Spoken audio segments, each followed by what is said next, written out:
सोचे जब आप मुल्क का बजट बनाने जा रहे हो और उसमें आधे अखराजात सिर्फ कर्जों पर लिए गए सूद की अदायगी के लिए हो, और जब 3 महीने गुजर चुके हों तो पता चले कि ये अखराजात तो 90% तक पहुंच चुके हैं।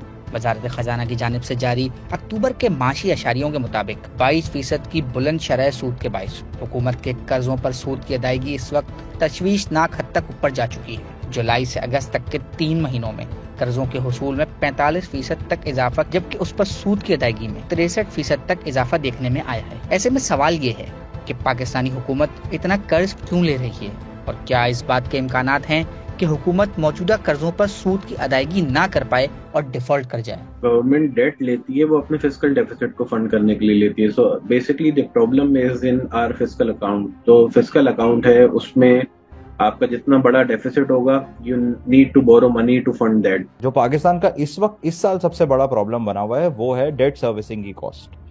और डेट सर्विसिंग की कॉस्ट इसलिए ज्यादा हो गई है क्योंकि एक तो हुकूमत को कर्जा बहुत देना पड़ गया, दूसरा क्योंकि इन्फ्लेशन बहुत ज्यादा हो गई है, तो सेंट्रल बैंक को इंटरेस्ट रेट्स बहुत ऊपर रखने पड़े।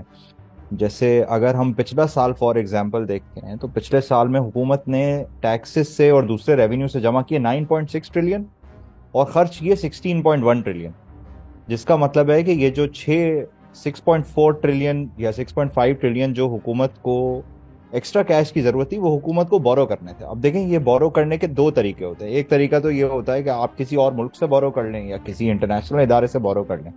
दूसरा तरीका ये होता है कि ये पैसे आप अपनी ही इकोनॉमी में से बोरो कर लें। अपनी ही इकोनॉमी में से बोरो करने का मतलब ये है कि हुकूमत जो है वो इस कैश के लिए जाते हैं बैंक्स के पास, और जब बैंक्स के पास वो पैसे नहीं होते हैं तो सेंट्रल बैंक को वो पैसे इंजेक्ट करने पड़ते हैं, जिसका मतलब ये होता है कि सेंट्रल बैंक वो पैसे छाप के और इकोनॉमी में डाल देता है। उसको हम कहते हैं डोमेस्टिक डेट, कि हुकूमत ने हर साल टोटल कितने पैसे रुपए में बोरो कर लिए हैं। तो इस वक्त वो कोई फिगर हो गया 40 ट्रिलियन के आसपास।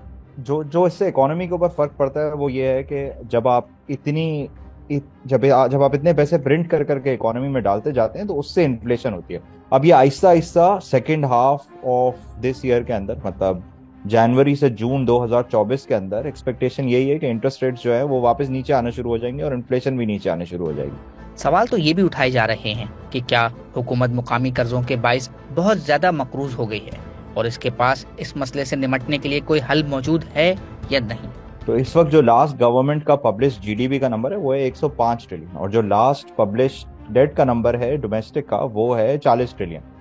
तो आप कोई 40% ऑफ जीडीपी से कम है डोमेस्टिक डेट। तो डेट का इटसेल्फ लेवल, मतलब जो जो रुपीज में नंबर है उससे कोई फर्क नहीं पड़ता। फर्क इससे पड़ता है कि debt as a percentage of GDP कितना है। तो देखें, debt as a percentage of GDP बहुत कोई हाई लेवल को ऐसे लेवल के ऊपर नहीं है कि कोई रीस्ट्रक्चरिंग की जरूरत हो या कोई चीज की जरूरत हो। तो उसका पहला तो तरीकेकार ये है कि आप अपने फिस्कल डेफिसिट को जो है वो कम करें। उसमें ऑब्वियसली हमारा सबसे बड़ा क्वांटम जो है वो इंटरेस्ट पेमेंट का होता है। तो इंटरेस्ट पेमेंट इसीलिए होती है क्योंकि डेट का लेवल बहुत बढ़ रहा है। फिर सेकेंडली ये कि हमारा जो है वो फिर दूसरे खर्चे हैं, पीएचडीपी है, रनिंग गवर्नमेंट एक्सपेंडिचर हैं, डिफेंस है, फिर उसके बाद जो है वो सब्सिडीज हैं। तो ये सारे खर्चे हैं जो कि हमें मेंटेन करने होते हैं, हमें कम करने होते हैं। और इसके साथ साथ ऑब्वियसली जो हमारी रेवेन्यू की ग्रोथ है, तो जो टैक्सेशन की ग्रोथ है वहाँ भी जो है वो हमें काम करने की जरूरत है। ऑलरेडी गवर्नमेंट का इन्हिसार जो है वो इनडायरेक्ट टैक्सेस पे ही जो है वो ज्यादा होता है। बट हमें जो है वो बेसिकली अपने टैक्स नेट को बढ़ाने की जरूरत है, नंबर ऑफ फाइलर्स को बढ़ाने की जरूरत है, ज्यादा से ज्यादा लोगों को जो है वो टैक्स करने की जो है वो जरूरत है। ऐसा नहीं होना चाहिए कि जो ऑलरेडी लोग टैक्स हैं उनको ही जो है वो फर्दर टैक्स किया जाए। हमने बेसिकली अपना टैक्स नेट बढ़ाना है। दूसरा ये कि देखें, जाहिर है हुकूमत को एक तो पैसे कलेक्ट भी और ज्यादा करने चाहिए। बहुत सारे सेगमेंट्स हैं बड़े इकोनॉमी के जो इस वक्त टैक्स नेट में ही नहीं है। मतलब एग्रीकल्चर के ऊपर टैक्स नहीं लगता, और एग्रीकल्चर पे टैक्स से मेरा मतलब कोई फिक्स टैक्स ऑन एग्रीकल्चर नहीं है। मतलब एग्रीकल्चरल इनकम के ऊपर भी कोई टैक्स नहीं है। मतलब जिसकी 1000, 2000, 5000 एकड़ जमीन है वो भी इस वक्त कोई टैक्स नहीं पे करता। फिर फिर फार्म से जो मार्केट्स तक सामान आता है उधर भी इनकम के ऊपर कोई टैक्स नहीं लगता। फिर एक्सपोर्टर्स जितने हैं वो भी बहुत कम टैक्स में कंट्रीब्यूट करते हैं, ना होने के बराबर। तो पाकिस्तान जो है वो बार बार बहुत सारे सेगमेंट्स को, जो एक बहुत बड़ा पार्ट है इकोनॉमी का, उनको टैक्सेस से एग्जेम्प्ट कर देता है, जिसकी वजह से जो है जाहिर है एक टैक्स शॉर्टफॉल है। फिर बहुत ज़्यादा पैसे जो है वो ज़ाया भी होते हैं। पाकिस्तान को एजुकेशन पे बहुत ज़्यादा खर्च करने की ज़रूरत है, पाकिस्तान को हेल्थ पे बहुत ज़्यादा खर्च करने की ज़रूरत है, और उसकी जगह जो है वो बहुत सारे पैसे ज़ाया हो जाते हैं। मौजूदा सूरत हाल में मुकामी कर्जों की डेट रिस्ट्रक्चरिंग की भी बात हो रही है, मगर माहिरीन समझते हैं कि पाकिस्तान को ना ही इसकी ज़रूरत है और ना ही इसकी तरफ जाना चाहिए। लेकिन बहुत ज़्यादा पाकिस्तान में डोमेस्टिक डेट रिस्ट्रक्चरिंग की भी बात हो रही है, जो मेरे हिसाब से बिल्कुल भी नहीं होनी चाहिए, और बहुत खतरनाक बात है ये बात करना कि पाकिस्तान जो है वो अपने डोमेस्टिक डेट के ऊपर डिफॉल्ट कर जाए। डोमेस्टिक डेट के ऊपर जनरली मुल्क डिफॉल्ट इसलिए नहीं करते हैं क्योंकि डोमेस्टिक डेट आप खुद प्रिंट का, सेंट्रल बैंक खुद पैसे प्रिंट कर सकता है, जिसकी वजह से आप डोमेस्टिक डेट के ऊपर डिफॉल्ट नहीं करते।